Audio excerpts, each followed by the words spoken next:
Sentire Media. Hello everyone, and welcome to A History of Italy.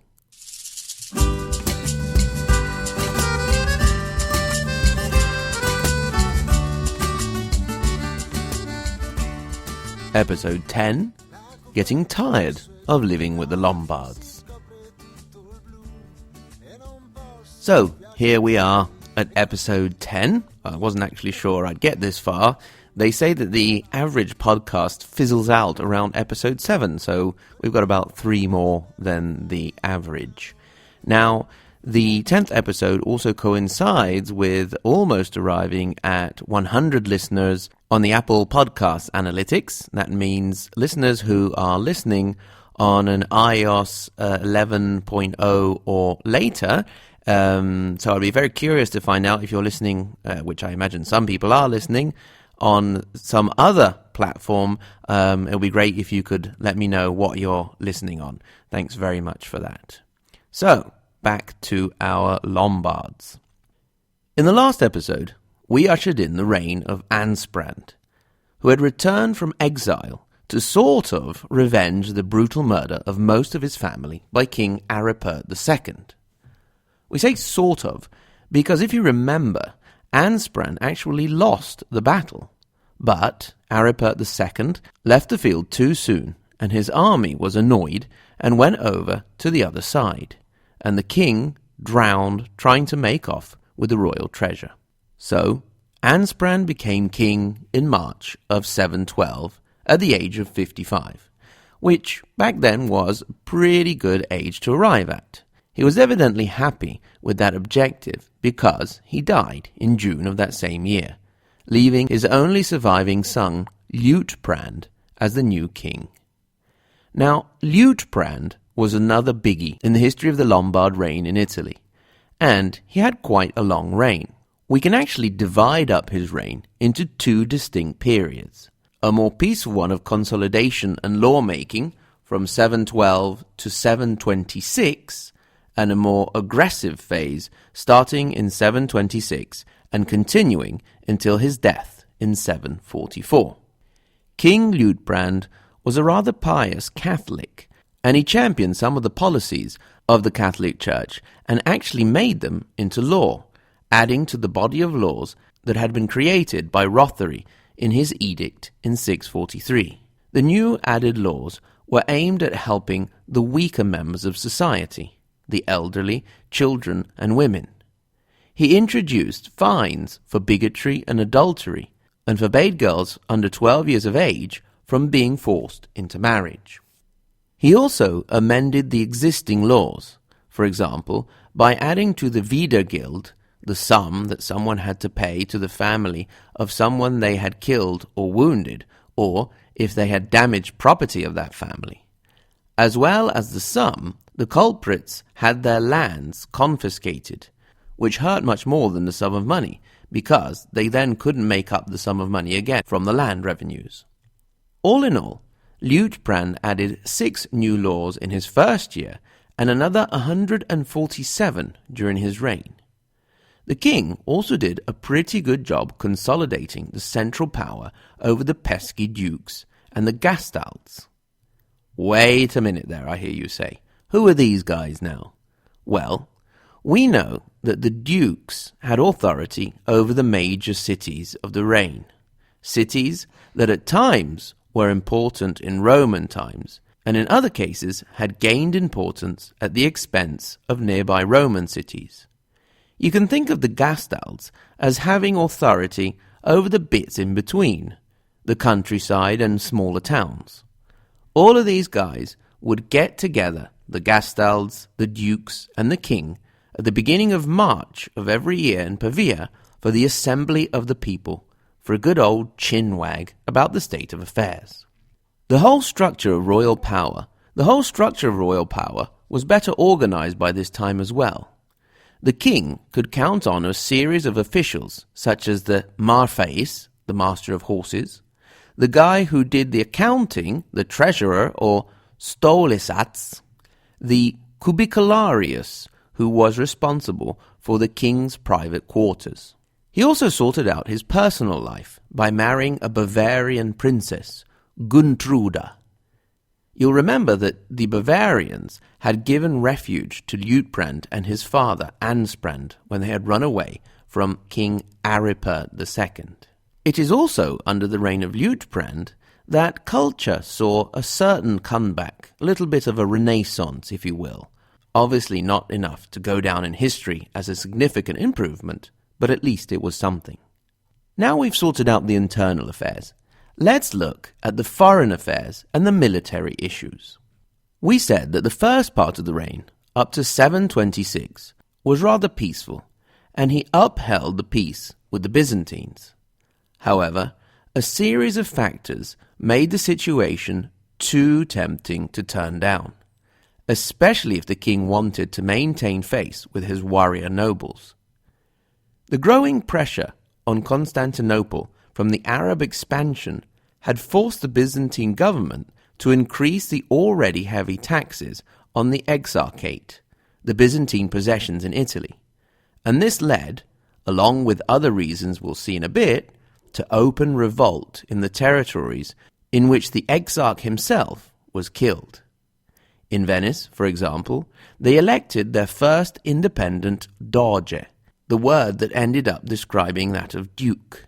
In this mess, Liutprand crossed the Po River into the Exarchate, taking the city of Bologna, among others. This worried the Pope down in Rome quite a bit, since the next step after the Exarchate was heading down to Rome. The Pope in question was Gregory II, who had been elected in 715, and he had actually been warming up to the Lombards with their Catholic king and his pro-church policies, but the bottom line was the survival of the territorial integrity of the Duchy of Rome. This gave rise to an interesting new set of alliances, according to the belief that the enemy of my enemy is my friend. The Pope made an alliance with the Dukes of Benevento and Spoleto, the southern duchies of the Lombards, who were always looking for a way to gain more autonomy from the king, while Liutprand, after the initial attack on the Byzantine Exarchate, made an alliance with the new Exarch, Eutychius. Indeed, by this time, the Pope was at odds with Byzantium over the heavy taxation on one hand and over the iconoclast movement on the other. Quite a change from the times in which Rome was seen as a Byzantine possession. So, what is this iconoclast business then? Well, the word itself means destruction of images or breaking images. In the year 726, the Byzantine emperor, who at the time was Leo III, issued an edict banning icons, images, or sculptures showing holy figures, such as the Holy Family or the saints. It seems that the edict may have been inspired by a genuine desire to improve the morality, due to the fact that these images drummed up quite a good business. To this day in Italy, the more elderly and more religious people may adorn their houses and even cars or workplaces with cardboard cutouts of Jesus, the Virgin Mary, or certain saints or popes. You couldn't turn anywhere in my nonna's, my grandmother's house, without meeting the stern gaze of the 20th century saint and healer, Padre Pio. Anyway, in the end, Liutprand and the Byzantines got the upper hand, and the king was able to impose, at least for a while, his own men on the thrones of the duchies. With regard to the Pope, on the other hand, Liutprand came to terms, and it is here that we have to digress for a sec and talk about the donation of Sutri. During the military action, the Lombards had taken a series of fortified positions from the Roman duchy, of which the most important was Sutri. Now, when Liutprand reached an agreement with the Pope, he gave Sutri back, in a certain sense. Indeed, the very important issue is that he didn't give Sutri back to the Byzantines, to whom it had initially belonged, but he gave it back directly to the Pope. Some historians have seen in the donation of Sutri the real start of the Papal States, which would last for over 1,000 years, while others argue that you can only really speak of the start of the Papal States with the donation of Pippin in 754, while still others point to the fact that the popes had been the de facto rulers of Rome and the surrounding area ever since the time of Gregory the Great, between the end of the 6th and the start of the 7th century. So make your choice and place your bets. A lot of toing and froing followed this event, with the Pope looking more and more in a different direction for help. Indeed, he had completely given up hope of receiving help from Constantinople, with whom he was still rowing about the iconoclast movement, and the alliance with Benevento and Spoleto had been a bust. So, the Pope started to look west, to the growing power of the Franks. Pope Gregory II had written to the new big cheese over in France, Charles Martel, founder of the Carolingian dynasty and saviour of Western Christendom with his victory over the Umayyad Caliphate of Abdul Rahman al-Ghafiqi in the Battle of Tours in 732, also known as the Battle of Poitiers. Luckily, Liutprand had worked hard to build and consolidate a strong personal and political alliance with Charles Martel, also when the popes changed Gregory from the second, who died in 731, to his successor, the third, and asked the Franks for help against the Lombards. The request fell on deaf ears. After all, he could not intervene against a man who had helped him by defeating a Saracen incursion while Charles was busy fighting up north in Saxony, and who had adopted Charles's son Pippin, given him the royal legitimacy which would be fundamental in the rise to power of the Carolingians. However, Liutprand was a wise king, and when he led yet another force down to Rome in the year 739, the threat of a possible turn of alliances between the Pope and Charles Martel was enough to make him desist. Liutprand died in the year 744 and was buried in the capital Pavia, where to this day you can go and visit his tomb. He left a strong, stable reign that had almost reached its maximum expansion. He was a good lawmaker and showed great personal bravery. For example, when he had gotten wind of a conspiracy by two nobles, he had invited them out into the woods, the two of them and himself alone, and challenged them. The conspirators had fallen at his feet and begged for forgiveness, which they had been granted. Liutprand saw power as a mission from God, and all in all, he performed it well. When he died, his nephew, Ildeprand, took the throne. The young man had performed well in the wars against the Byzantines. It had been he, for example, that had actually taken Ravenna before it was taken back again with the help of the Venetian fleet. Nevertheless, his reign only lasted 8 months, then fell to the centrifugal forces, who gathered this time behind Ratchis, or Ratchis in Italian, which I'll use because it sounds quite funny. So the first issue Ratchis had was to legitimize his position, especially with the Frankish Pippin, Liutprand's adopted son, peeking over the Alps from France, noisily sharpening his sword. Ratchis looked for consent in the poorer classes and among the Italians.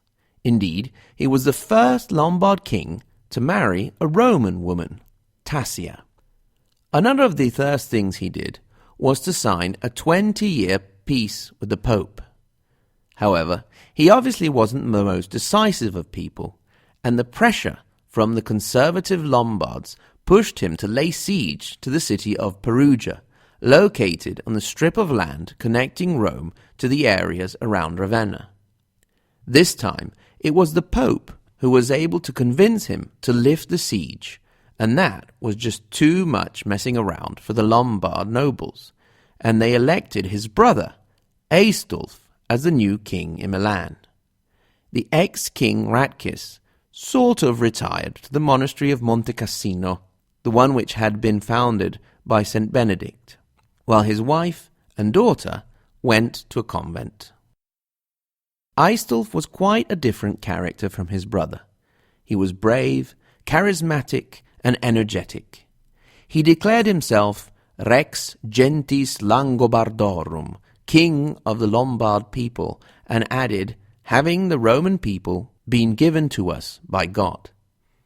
If you had to choose a big three for the Lombard kings, you could put Rothery, then Liutprand, and finally this guy.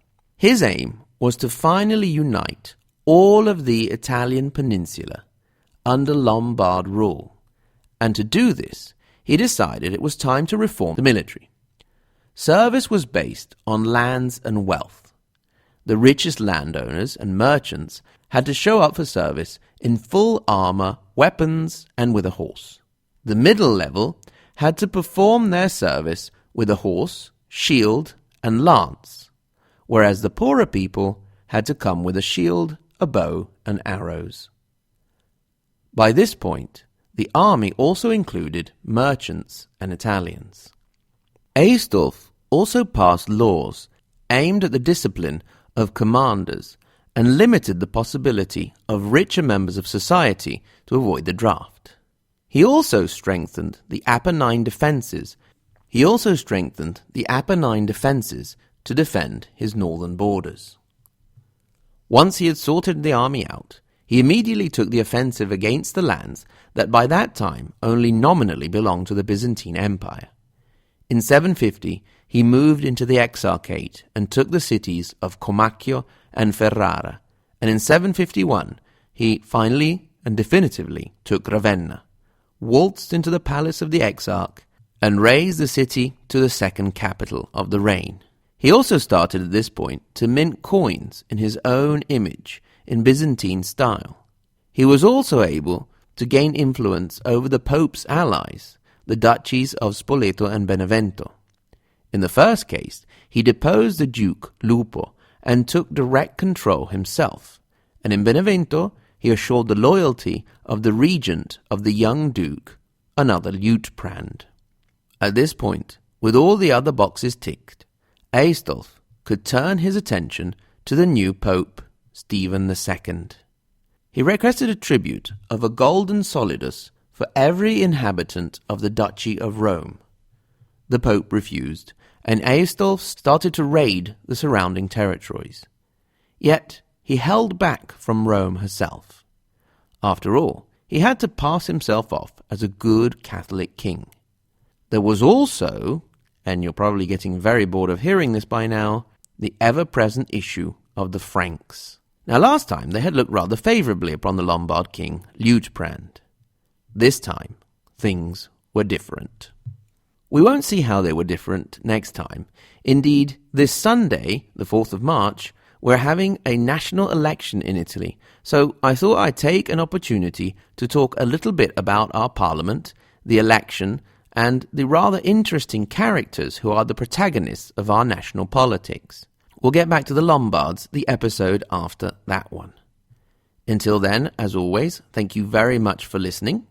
Remember that if you want to ask us a question or just make a comment, you can send us an email at hello@ahistoryofitaly.com.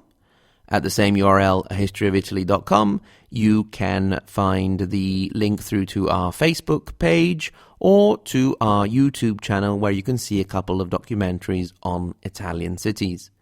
Please remember to take the time to rate, review, and subscribe to our podcast. And until next time, thanks again very much for listening. Arrivederci.